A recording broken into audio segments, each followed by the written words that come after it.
Every voyage begins by entering the sailor's sea via the bowed logs.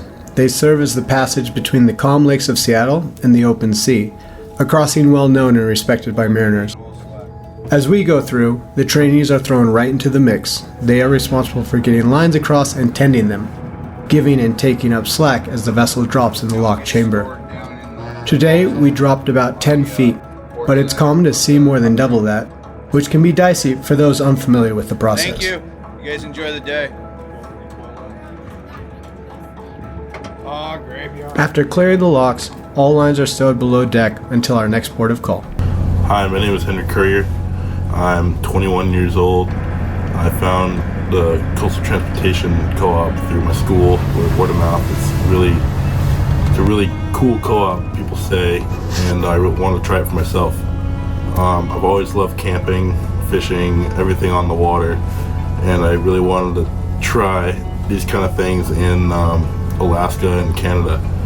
What really took my attention was the training part of it, and the 6 days on the rowboat was really something that I was interested in. Camping and navigating and doing all that kind of stuff is something that I really enjoy personally, so that's kind of why I chose the co-op. And then Coastal Transportation looks like a great company too, so I mean, really a win-win. As the lead trainer, I run the wheelhouse, guiding trainees through navigation and chart work. We train from the bottom up, starting with dead reckoning. We want the trainees to recognize the features outside the vessel that are key to navigation: the land, sea state, currents, navigational aids, and of course, other vessels. Overall, we teach them to keep their eyes out the window instead of down into a screen. So naturally, the GPS and radar are switched off. When not in the wheelhouse navigating, time is spent on seamanship, knots, lashing, and splicing, all useful skills to be applied throughout the summer.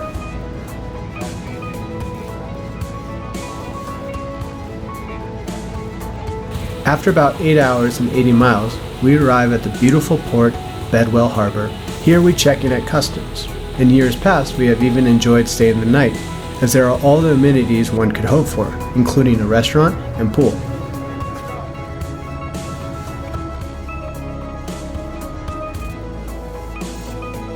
If you've been to Bedwell Harbor or another port to check into customs, let us know what your experience has been in the comments below.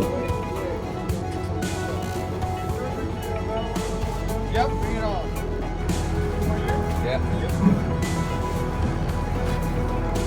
So if you leave them out, coil them up in the crash. After clearing, we get back underway for Ganges Harbor, another Gulf Islands must-see town, 13 miles to the northwest.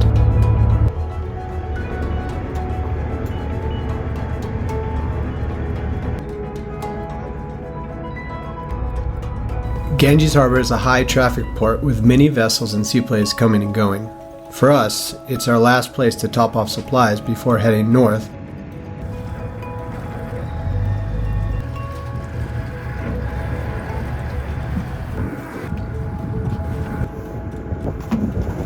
Turns made.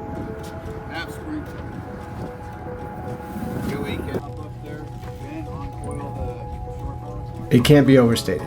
We want our new mariners to get hands-on training. Out here, they don't just watch, they do.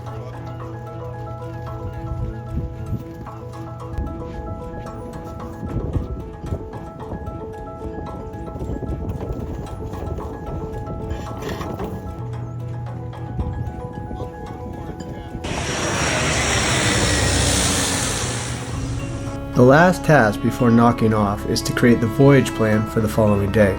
Tomorrow, we will head for Dodd Narrows before continuing on into the Strait of Georgia. This cuts down on mileage and hopefully allows us to reach Seymour Narrows at the right time to catch the slack. If the calculations are off or we meet opposing weather, the day can change dramatically from the trainees' plan. Okay, check the propeller clearance and walk back. Make sure there's no lines in the water, no parade. Dodd Narrows is the southern gateway to Nanaimo. At its narrowest, it's only 100 meters wide, but for anyone going through, it feels much tighter. Luckily, we meet no opposing traffic and currents remain manageable. well under the usual 9 to 10 knots.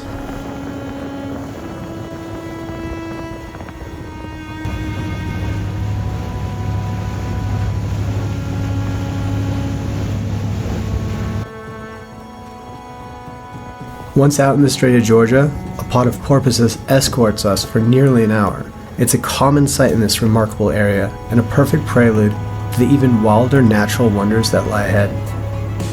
Seymour Narrows is notorious for its dogleg turn, heavy traffic, and tidal currents that can easily exceed 12 knots. It's a stretch of water well respected by all who transit the region and should never be taken lightly. For the Curlew, entering at max ebb would feel like hitting a wall. This time, we're 2 hours behind our planned slack crossing, but fortunately, the current remains manageable. We make it through smoothly, taking in the scenery as we go. We finally reach our destination and anchor behind Turn Island, at the meeting point of Discovery Passage and Johnstone Strait.